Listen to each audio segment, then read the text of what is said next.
Welcome to ৰঞ্জিতাছ videos. মোৰ মৰমৰ তৃতীয় শ্ৰেণীৰ ছাত্ৰ ছাত্ৰী, আজি তোমালোকৰ ভিডিঅ' হ'ব তোমালোকৰ নতুন কিতাপ স্পন্দন কিতাপৰ পৰা। আজি আমি পাঠ আলোচনা কৰিম। মৰমৰ ছাত্ৰ ছাত্ৰী, অধ্যায় 3 খেল ধেমালিৰ পাঠ 1 বিদ্যালয় সপ্তাহ পাঠৰ আটাইবোৰ ক্ৰিয়াকলাপ আলোচনা কৰা ভিডিঅ' মোৰ চেনেলত আছে। এতিয়ালৈকে চোৱা নাই যদি তোমালোকে চাই ল'বা, তোমালোকক অলপ হ'লেও সহায় হ'ব। আজি আমি আলোচনা কৰিম পাঠ 2। পাঠ 2ত দিয়া হৈছে কপৌ কু কু। পাঠ প্ৰথমতে আমি পঢ়ি শুনি ল'ম আৰু ইয়াত দিয়া ক্ৰিয়াকলাপত দিয়া আটাইবোৰ প্ৰশ্নৰ উত্তৰ আলোচনা কৰিম। পঢ়ো আহা। দিয়া হৈছে আমি বিভিন্ন ধৰণৰ খেল খেলোঁ, তাৰে কিছুমান আমাৰ থলুৱা খেল। ঠাইভেদে এই খেলসমূহৰ নাম আৰু খেলাৰ নিয়ম সামান্য বেলেগ হোৱা দেখা যায়। তদুপৰি আমাৰ বহু থলুৱা খেলৰ লগত বিভিন্ন গীত মাতো পৰিৱেশন কৰা হয়। পাঠটোত তেনে এটি খেলৰ বিষয়ে জানিব পাৰিবা। মানে পাঠটোৰ জৰিয়তে আমি খেলৰ বিষয়ে জানিব পাৰিম। ঠিক আছে, আমি খেলৰ বিষয়ে জানিব পাৰিম। পাঠটো পঢ়ি শুনিম।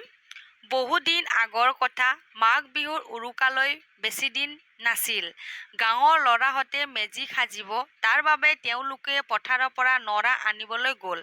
পথাৰখনৰ দাঁতিৰে এখন নৈ বৈ গৈছে। নৈখনৰ পাৰত এজোপা বগৰী গছ আছিল। সেই বগৰীজোপাত এহাল কপৌ চৰায়ে ৰোণ দি আছিল।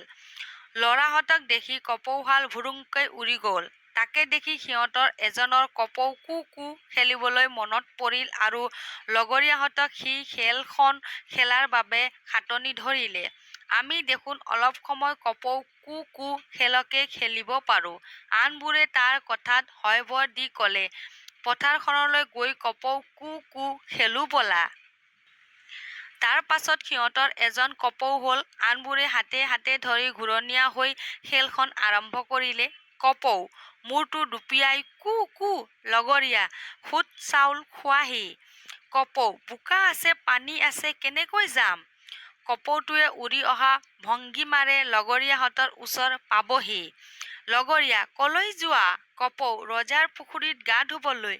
লগৰীয়া, ইয়াত কিয় নোধোৱা। কপৌ, এইটো ইমান সৰু পুখুৰী। লগৰীয়া, ইয়াত এখিলা সৰাপাত পেলাই দিয়া, পুখুৰীটো ডাঙৰ হৈ যাব। কপৌটোৱে ওচৰতে পৰি থকা সৰাপাত এখিলা আনি পুখুৰীটোত পেলাই দিলে। লগে লগে লগৰীয়াহঁতে থিয় হৈ কেইখোজমান পিছুৱাই দি বহলকৈ থিয় হ'ল। লগৰীয়া, এয়া চোৱা, পুখুৰীটো ডাঙৰ হৈ গ'ল। কপৌ, বাহ বাহ, পুখুৰীটোচোন সঁচাকৈয়ে ডাঙৰ হৈ গ'ল। ইয়াৰ পাছত কপৌটোৱে পুখুৰীলৈ সোমাই যাব আৰু এইদৰে গীত গাব।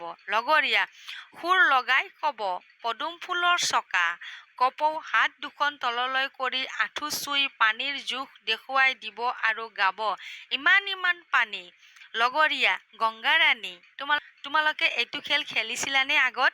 ইমান ইমান পানী গংগাৰাণী বুলি কোৱা খেল আমি সৰুতে খেলিছিলোঁ কিন্তু। কপৌ, ইমান ইমান বোকা। লগৰীয়াহঁতে হাতত ধৰাধৰিকৈ থিয় দিব আৰু কপৌৱে গাব। লগৰীয়া সুৰ লগাই ক'ব, পদুম ফুলৰ চকা। কপৌ, বেজি দিওঁ দিওঁ। লগৰীয়া হাত জোকাৰি, নিদিবা নিদিবা। কপৌ, ওলাই যাওঁ ওলাই যাওঁ। লগৰীয়া, নাযাবা নাযাবা। দুবাৰমান খেলি কপৌজনী পুখুৰীৰ পৰা ওলাই যাবলৈ বিচাৰিব আৰু লগৰীয়াহঁতে ওলাই যাবলৈ নিদিব। কপৌ, তোমালোকৰ কাণ দুখন কোনে নিলে। লগৰীয়া, কোনে নিলে কোনে নিলে। কপৌ, চিলনীয়ে নিলে চিলনীয়ে নিলে। লগৰীয়াহঁতে হাত এৰি নিজৰ কাণ খেপিয়াই চালে, সেই চেগতে কপৌজনী ওলাই গ'ল। লগৰীয়াহঁতে কু কু বুলি কপৌৰ পিছ ল'লে। পাঠটো পঢ়ি তোমালোকে এটা খেলৰ বিষয়ে জানিব পাৰিলা, হয়নে? এতিয়া আমি আলোচনা কৰিম। ক্ৰিয়াকলাপত দিয়া হৈছে পাঠভিত্তিক প্ৰশ্ন দিয়া হৈছে। কওঁ আৰু লিখো আহা আমাক ক'বলৈ দিয়া হৈছে, লগতে প্ৰশ্নৰ উত্তৰবোৰ বহীত লিখিবলৈও দিয়া হৈছে। প্ৰথমতে মই তোমালোকক প্ৰশ্নৰ উত্তৰ মাতি শুনাম। মেজি কোনটো বিহুত সাজে? মেজি মাঘ বিহুত সাজে। ল'ৰাহঁতে পথাৰলৈ কিয় গৈছিল? ল'ৰাহঁতে পথাৰলৈ নৰা আনিবলৈ গৈছিল, হয়নে, মেজি ঘৰ সাজিবৰ কাৰণে। কাক দেখি ল'ৰাহঁতৰ কপৌ কু কু খেলিবলৈ মন গৈছিল? এহাল কপৌক দেখি ল'ৰাহঁতৰ কপৌ কু কু খেলিবলৈ মন গৈছিল, অথবা কপৌহালক দেখি ল'ৰাহঁতৰ কপৌ কু কু খেলিবলৈ মন গৈছিল। লিখিলেও ভুল নহ'ব উত্তৰ। ঘ কপৌজনীয়ে কি কথা কৈ পুখুৰীৰ পৰা ওলাই দৌৰিছিল জনীয়ে কৈছিল চিলনীয়ে নিলে কথা কৈ পুখুৰীৰ পৰা ওলাই দৌৰিছিল প্ৰশ্ন ৰজাৰ পুখুৰীত কোনে গা ধুব বিচাৰিছিল কপৌৱে গা ধুব বিচাৰিছিল প্ৰথম প্ৰশ্ন পুখুৰীটো কিয় ডাঙৰ কৰিছিল পুখুৰীটোত কপৌক গা ধুবলৈ ডাঙৰ কৰিছিল অথবা কপৌক গা ধুবলৈ পুখুৰীটো ডাঙৰ কৰিছিল মই তোমালোকক মাতি শুনালো লিখিয়ে ৰাখিছো মই তোমালোকক দেখাম ঠিক আছে কৰ প্ৰশ্ন মেজি কোনটো বিহুত খাজে উত্তৰ মেজি মাঘ বিহুত খাজে খ প্ৰশ্ন লৰাহতে পথাৰলৈ কিয় গৈছিল উত্তৰ লৰাহতে পথাৰলৈ নৰা আনিবলৈ গৈছিল তোমালোকক প্ৰশ্ন আহিব পাৰে নৰা কিয় আনিছিল লৰাহতে বুলি উত্তৰত লিখিবা মেজি খাজিবলৈ নৰা আনিছিল ঠিক আছে গ প্ৰশ্ন কাক দেখি লৰাহতৰ কপৌ কু খেলিবলৈ মন গৈছিল উত্তৰত লিখিবা এহাল কপৌক দেখি লৰাহতৰ কপৌ কু খেলিবলৈ মন গৈছিল অৰ্থাৎ কপৌশালক দেখি লৰাহতৰ কপৌ কু খেলিবলৈ মন গৈছিল লিখিলেও হ'ব উত্তৰ ঘ প্ৰশ্ন কপৌজনীয়ে কি কথা কৈ পুখুৰীৰ পৰা ওলাই দৌৰিছিল উত্তৰ কপৌজনীয়ে চিলনীয়ে নিলে কথা কৈ পুখুৰীৰ পৰা ওলাই দৌৰিছিল প্ৰশ্ন ৰজাৰ পুখুৰীত কোনে গা ধুব বিচাৰিছিল উত্তৰ ৰজাৰ পুখুৰীত কপৌৱে গা ধুব বিচাৰিছিল প্ৰথম প্ৰশ্ন পুখুৰীটো কিয় ডাঙৰ কৰিছিল পুখুৰীটোত কপৌক গা ধুবলৈ ডাঙৰ কৰিছিল অৰ্থাৎ কপৌক গা ধুবলৈ পুখুৰীটো ডাঙৰ কৰিছিল বুলিও লিখিব পাৰিবা ইয়াৰ পৰা তোমালোকে উত্তৰ বহীত টুকি থৈ দিবা তেতিয়া মুখস্থ কৰিবলৈ সুবিধা হ'ব এতিয়া আমি আলোচনা কৰিম 2 নম্বৰ দিয়া হৈছে খেলটোত কোনে গাইছে লিখো আহা ক বোকা আছে পানী আছে কেনেকৈ যাম কপৌৱে গাইছে হয়নে কপৌ বুলি লিখিছো খ ইমান পানী কোনে গাইছে কপৌ গ পদুম ফুলৰ চকা লগৰীয়া ঠিক আছে এবাৰ চাই লম কিতাপত আমি কি পঢ়িছিলো ইয়াত চোৱা কপৌ ইমান পানী ঠিক আছে ইয়াত দেখিছা নহয়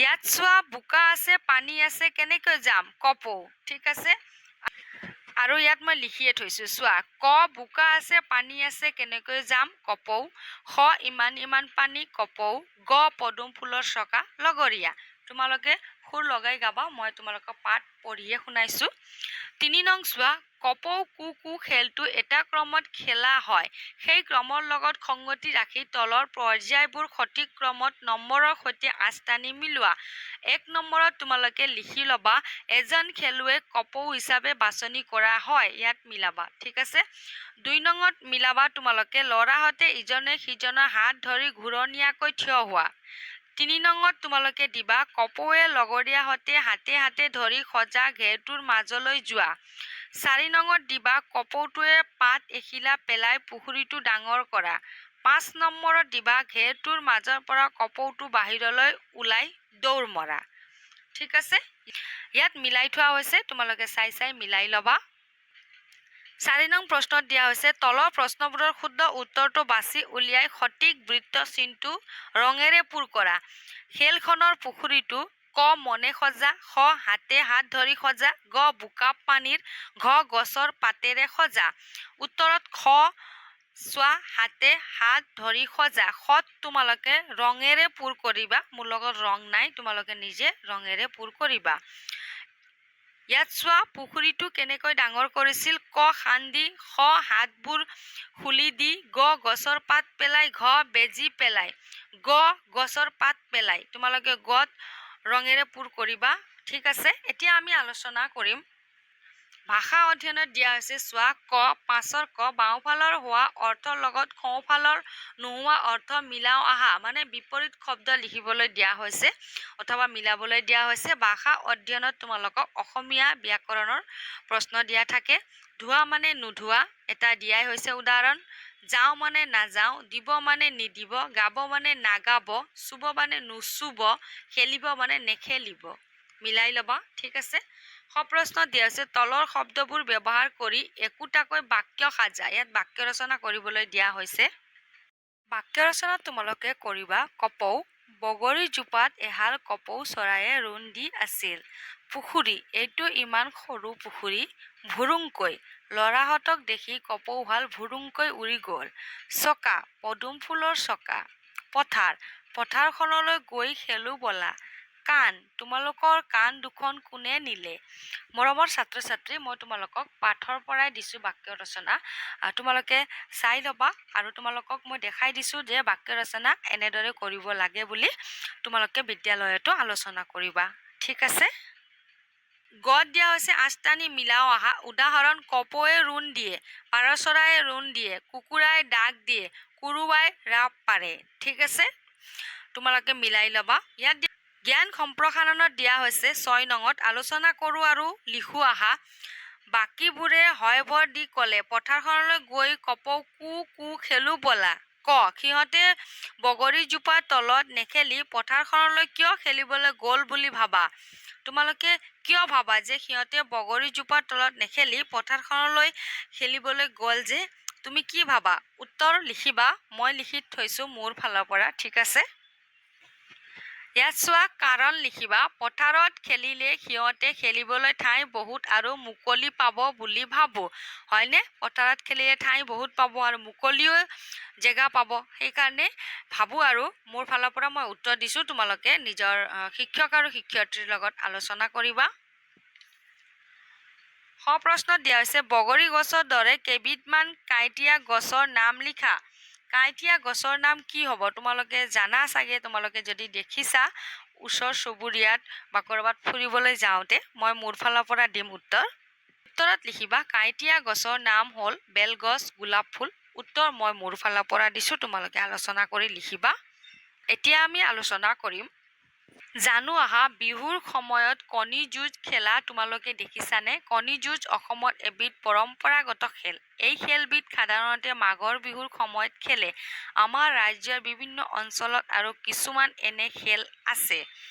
তোমালোকে এইটো জানাই চাগে কণী যুঁজ খেলে বুলি। ঠিক আছে? তোমালোকে যদি বেলেগ বিভিন্ন ধৰণৰ খেল দেখিছা, তোমালোকে এবাৰ মনত পেলাই ল'বাচোন। দিয়া হৈছে দফাটো পঢ়ি তলৰ প্ৰশ্নবোৰৰ উত্তৰ লিখা। দফাটো পঢ়িম, লগতে প্ৰশ্ন উত্তৰ আলোচনা কৰিম। ঘটনাটো 1904 খ্ৰীষ্টাব্দৰ। সেইবাৰ অলিম্পিক আমেৰিকাত অনুষ্ঠিত হৈছিল।